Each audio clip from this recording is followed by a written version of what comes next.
The story of Titanic's sinking is filled with tales of courage, tragedy, and chilling mysteries. Among them is the haunting question: were people trapped inside the ship as it sank?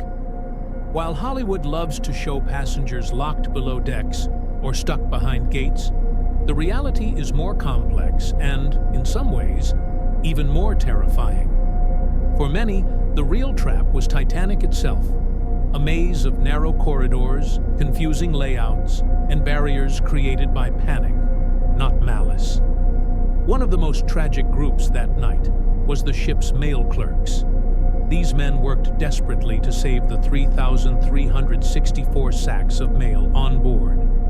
As water poured into the mailroom, they struggled to move the heavy bags to safety. Ultimately, their efforts were in vain, and all 5 clerks perished in the icy Atlantic. However, they weren't the first to die. In the bowels of the ship, men like Jonathan Shepard faced the rising floodwaters with grim determination. Shepard, an engineer in Boiler Room 5, fell into a manhole and broke his leg during the chaos. Unable to move, he was dragged to safety by a colleague, but when a bulkhead collapsed, water surged through, sealing their fates. For the third-class passengers, the situation was equally dire. Contrary to popular belief, gates separating classes were rarely locked. The real issue lay in the ship's confusing design and the lack of guidance from the crew. Many third-class passengers didn't know how to reach the lifeboat deck and wasted precious time packing belongings or waiting for instructions that never came. By the time panic set in, the rising water made escape nearly impossible. Survivors recalled breaking through small barriers and climbing narrow staircases, but others, lost in the labyrinth of Titanic's lower decks, never found their way out. As the ship tilted and water surged through its corridors, the final moments inside Titanic were a nightmare.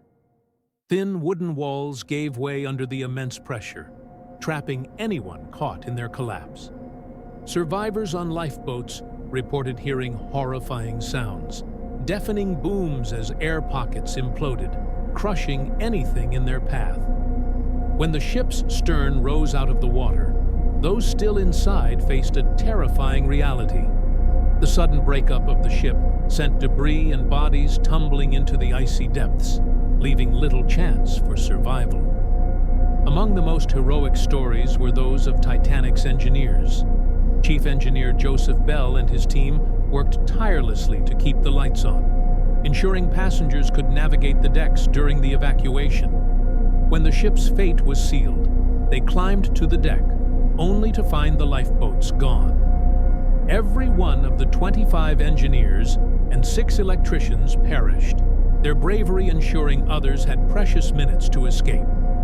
Today, the Titanic wreck tells 2 distinct stories. The bow, preserved by the gentle descent, remains eerily intact, while the stern, violently torn apart by the sinking, is a shattered tomb. These contrasting images serve as a haunting reminder of the chaos and destruction that occurred that night. Over 1,500 lives were lost, many trapped not by locked doors, but by time, fear, and the ship itself, a labyrinth of death. Even over a century later, Titanic's story captivates and chills us. It's not just about a ship lost to the sea, it's about the human lives forever changed or ended by that fateful night.